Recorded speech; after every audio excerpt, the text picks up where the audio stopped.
Photos ഒന്നും കാണിച്ചു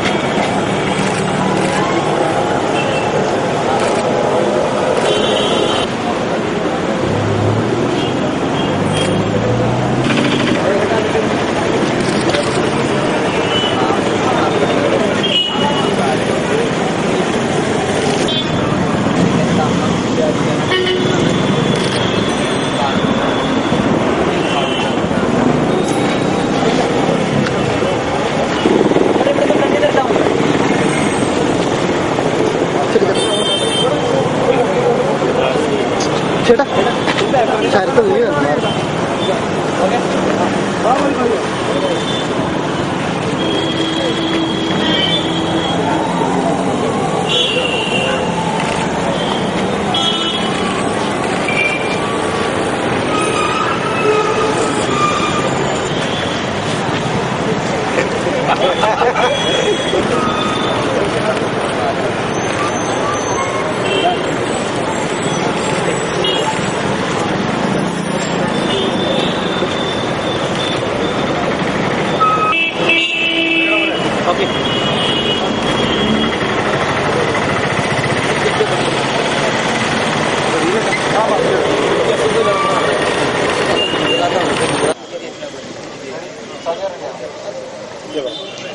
സത്യം പറഞ്ഞാൽ വളരെയധികം സന്തോഷത്തോടുകൂടിയും അതുപോലെ തന്നെ അഭിമാനത്തോടുകൂടിയും നിൽക്കുന്ന ഒരു നിമിഷമാണ്.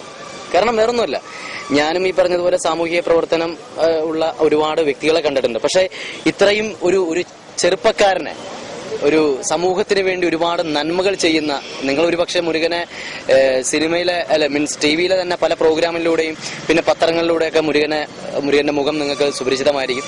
ഒരുപാട് നന്മകൾ ചെയ്യുന്ന ഒരു വ്യക്തി തന്നെയാണ് മുരുകൻ. കാരണം ഒരു ഓട്ടോക്കാരൻ വിചാരിച്ചാൽ ഒരുപാട് നന്മകൾ ചെയ്യാൻ കഴിയും എന്നുള്ളതിന്റെ ഉത്തമ ഉദാഹരണമാണ് മുരുകൻ.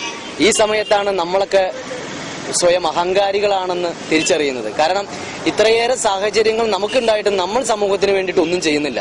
അപ്പൊ എല്ലാവിധ ആശംസകളും മുരുകന് നമ്മൾ നൽകുന്നു. അതുപോലെ തന്നെ ഞാൻ മിമിക്രിയിൽ നിന്ന് വന്നവനാണ്, ഒരുപാട് പേരെ അനുകരിക്കാറുണ്ട്.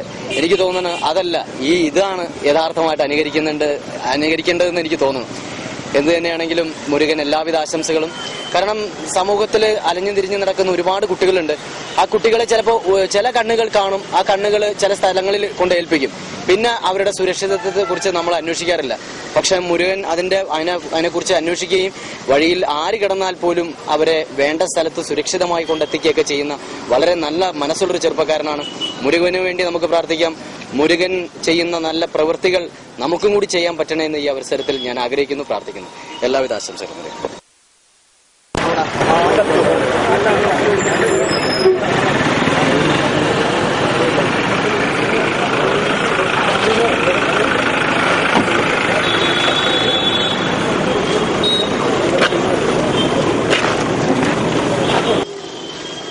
എന്താണ് പറഞ്ഞോട്ടെ? രക്ഷപ്പെടുത്തുന്ന കുട്ടികളെ സുരക്ഷിതമായുള്ള സ്ഥലങ്ങളിൽ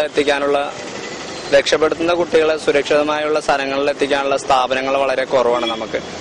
അപ്പൊ ഈ ചൈൽഡ് വെൽഫെയർ കമ്മിറ്റി എന്നും അതുപോലെ ബാലവേല നിയമം എന്നൊക്കെ പറഞ്ഞ ഒരുപാട് നിയമങ്ങളുണ്ട്. പക്ഷെ ഈ എല്ലാ നിയമങ്ങളുണ്ടെങ്കിലും ഈ നിയമങ്ങൾക്ക് എല്ലാത്തിനും പഴുതുകളുണ്ട്. ശരിക്കും പറഞ്ഞാൽ ഈ കടലാസിൽ മാത്രമാണ് ഈ നിയമങ്ങൾ നിലനിൽക്കുന്നത്.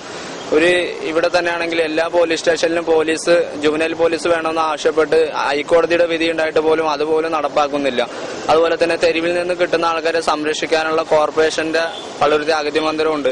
അതുപോലുള്ള സ്ഥാപനങ്ങൾ തുറന്നു പ്രവർത്തിക്കുന്നില്ല. ഇതുപോലെ നിരവധി സംഘടനകൾ വേണം. അപ്പൊ ഇത്തരം തെരുവിൽ സംരക്ഷിക്കുന്ന ആൾക്കാർ, അത് മാത്രമല്ല ഇപ്പോൾ കേന്ദ്ര സർക്കാർ ഒരു പുതിയ നിയമം നടപ്പാക്കിയേക്കുന്നതായിട്ട് നമുക്ക് മനസ്സിലാക്കാൻ കഴിഞ്ഞു. ജാതി തിരിച്ചുള്ള ഒരു സെൻസസ് എടുക്കാൻ പോണെന്ന് പറയുന്നു. ഞാനൊന്ന് ചോദിച്ചോട്ടെ, ഈ പറഞ്ഞ ആൾക്കാരോട്, ജാതി തിരിച്ച് സെൻസസ് എടുക്കുമ്പോൾ തെരുവിൽ ജീവിക്കുന്ന ഇവർക്ക് റേഷൻ കാർഡില്ല, തിരിച്ചറിയൽ കാർഡില്ല, ഇവർക്ക് വേണ്ടി ആരാണ് ഈ സെൻസസ് എടുക്കുക? അല്ലെങ്കിൽ ഇവരുടെ ഏത് കണക്കിലാണ് ഇവരെ പെടുത്തുക? അപ്പൊ ഇത്തരം ആൾക്കാർക്ക് വേണ്ടി ഇവരൊക്കെ ഇങ്ങനെ ഇപ്പോഴും ജീവിച്ചിരിപ്പുണ്ടെന്നതിനെ കുറിച്ചിട്ട് പറയാനും അറിയിക്കാനും വേണ്ടിയുള്ള ഒരു സന്ദേശയാത്രയാണിത്.